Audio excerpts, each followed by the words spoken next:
Evolución. El ser humano, desde que hace uso de razón, se ha preguntado sobre sus orígenes y sobre el origen de la vida. Con el propósito de resolver estas inquietudes, se han generado varias teorías, principalmente en el área científica y en el área religiosa. Aquí nos presentan un cuadro resumen con las teorías más importantes sobre el origen de la vida.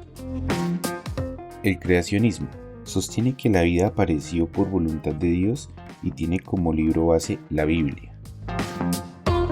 Generación espontánea sostiene que los seres vivos se formaron a partir del lodo, de materia orgánica putrefacta y en descomposición y de material mineral. Teoría cosmogónica sostiene que los microorganismos llegaron en meteoritos y al encontrar un medio fértil crecieron y se desarrollaron. Y por último tenemos a la teoría quimiosintética, la cual plantea que la Tierra se formó hace 5.000 millones de años y la vida aparece hace 3.000 millones de años. El aire primitivo reaccionó con la energía de los rayos cósmicos, la radiación solar y las descargas eléctricas formando compuestos orgánicos. Bueno, estas teorías que acabamos de ver son las más importantes con respecto al origen de la vida, y cada ser vivo tiene un código genético único, que es el ADN. Este código genético, a medida que pasa el tiempo, va cambiando a lo largo de muchas generaciones y este proceso se llama evolución. La fuerza más importante en la evolución es la selección natural, proceso mediante el cual los organismos que poseen rasgos que les ayudan a adaptarse a condiciones a su medio sobreviven y se reproducen más satisfactoriamente que otros que carecen de tales rasgos. La capacidad de una especie de adaptarse a su medio ambiente es la característica que le permite sobrevivir en un mundo de constante cambio. Por ejemplo, se dice que el linaje humano se separó del linaje de los simios hace aproximadamente 6 millones de años, en el sur o en el oeste de África. La evolución se dio gracias a las migraciones y a ciertas circunstancias climáticas. La evolución no es un proceso escalonado, es un proceso complejo donde las especies se reproducen, mutan y adaptan para sobrevivir a su entorno. Otro ejemplo de evolución son las jirafas. Con el propósito de alcanzar las hojas de los árboles, fueron alargando su cuello y esta característica se transmitió de generación en generación hasta convertirse en las jirafas que conocemos hoy en día. Y por este lado tenemos a las aves, que dependiendo del tipo de alimento varía la forma de sus picos. Y nos presentan un cuadro resumen acerca de las diferentes teorías del origen de las especies.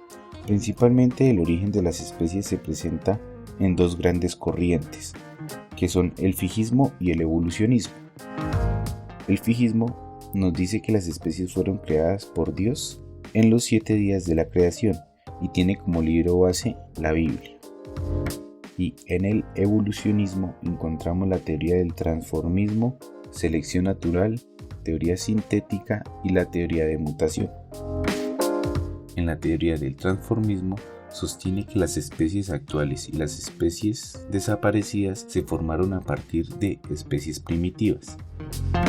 Automejoramiento de las especies por presiones ambientales, uso y desuso de sus órganos y herencia de caracteres adquiridos. Teoría de selección natural. Explica que las especies adaptadas se reprodujeron y sobrevivían en mayor número que las menos adaptadas. A este proceso se le llamó selección natural. La teoría se resume en variación, sobreproducción, lucha por la existencia y herencia de las variaciones favorables. Teoría sintética. La evolución de una especie ocurre con el paso de mucho tiempo y numerosas generaciones, por lo que es la población y no el organismo individual lo que cambia lentamente. Une los conceptos de selección natural, mutaciones para hacer frente a la adaptación al medio externo, sobrevivencia y la reproducción. Y por último tenemos la teoría del mutacionismo. Sostiene que las variaciones en los individuos de la población se producen por mutaciones, cambio natural y espontáneo en la secuencia de genes. Se alteran los genes y sobreviven los individuos con mutaciones favorables, siguiendo las leyes de herencia de Mendel.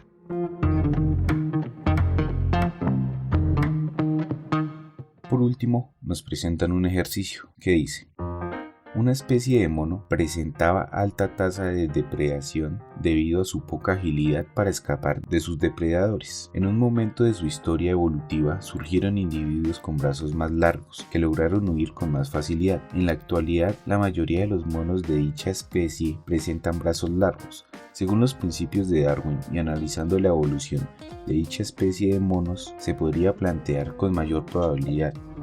Y nos dan 4 opciones.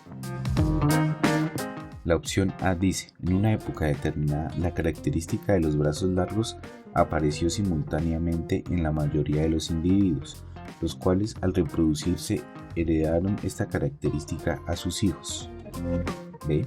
El tamaño largo de los brazos se logró poco a poco y de manera individual a medida que los monos huían de sus depredadores. Los actuales monos de brazos largos son productos de una ejercitación de brazos. C. El tamaño largo de sus brazos fue una característica que pareció al azar. Se heredó y efectuó el éxito reproductivo de generación en generación hasta que la mayor parte de los individuos de esta especie tuvieron brazos largos. Y D. Los brazos largos los obtuvieron algunos individuos al azar, característica que no se heredó por carácter de utilidad para la especie. Bueno, si analizamos la teoría de selección natural, nos dice que ciertas características aparecieron al azar. Por ejemplo, unos con brazos largos, otros con brazos cortos, unos con pies más anchos, otros con pies más angostos, etc. Entonces, estas características aparecieron al azar. Dependiendo el ambiente en que vivían, sobrevivían los más aptos. Por ejemplo, en este caso, los monos con brazos más largos podían huir. Por lo tanto, los depredadores cazaban a los monos de brazos cortos. Estos monos de brazos largos son los que se reproducían y transmitían la característica de generación en generación de brazos largos. Por lo tanto, la opción correcta es la C. El tamaño largo de sus brazos fue una característica que apareció al azar. Se heredó y efectuó el éxito reproductivo de generación en generación hasta que con la mayor parte de los individuos de esta especie tuvieron brazos largos.